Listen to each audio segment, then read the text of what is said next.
Бұл жастар әр облыстан жиылған қоғамдық жұмыстарға белсенді атсалысып келе жатқан еріктілер. Сондай-ақ бір айдан астам Астана төріндегі экспо көрмесінде шетел қонақтарына мүлтіксіз қызмет еткендер. Бүгін міне ұлттық дала қуаты байқауында бас қосып отыр. Сайысқа түскен 6 топ ішінде Қызылорда, Қарағанды, Ақтөбе, Қостанай және оңтүстік солтүстік Қазақстан облыстарының еріктілер құрамасы бар. Көрмеде өзін жақсы қырынан көрсете білген студент Әлия Мұхамеджанова республикалық додада Қарағанды құрамасы атынан қатысып отыр.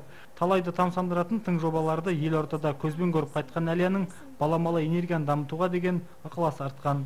Осы экспоға қосып жатқан үлесімді сезгендіктен қатты қиын болған жоқ мен үшін.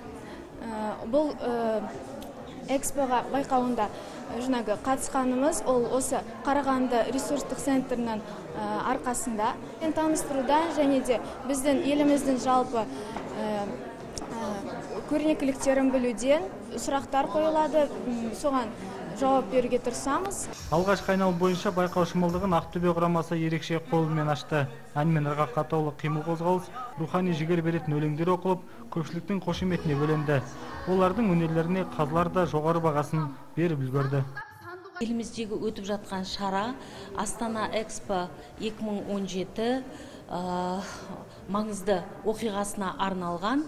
Осыған орай ұлы дала қуаты деген атаумен осындай республикалық конкурс жарияланған. Одан бөлек еріктілер Қазақстан Еуразия жүрегінде айналымы бойынша сайысқа түсті.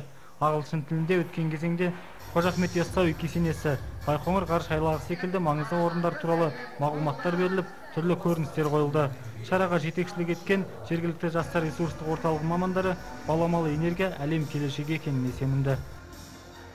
Волонтерлікке таңдаудан іріктеуден өткен волонтерлер қатысып, өздерінің туған өлкесінің тарихын, көрікті жерлерін, халқымыздың салт дәстүрін, мемлекетіміздің тарихын жақсы білетіндіктерін көрсетті. Осы бүгінгі байқауға қатысқан жастар еліміздің келешегі екеніне сенімдіміз.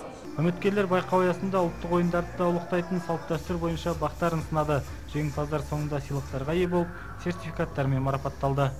Мақсат Бисенаев, Ғабиден Құрышбеков, Роман Капулов, Қазақстан, Қарағанды телеарнасы.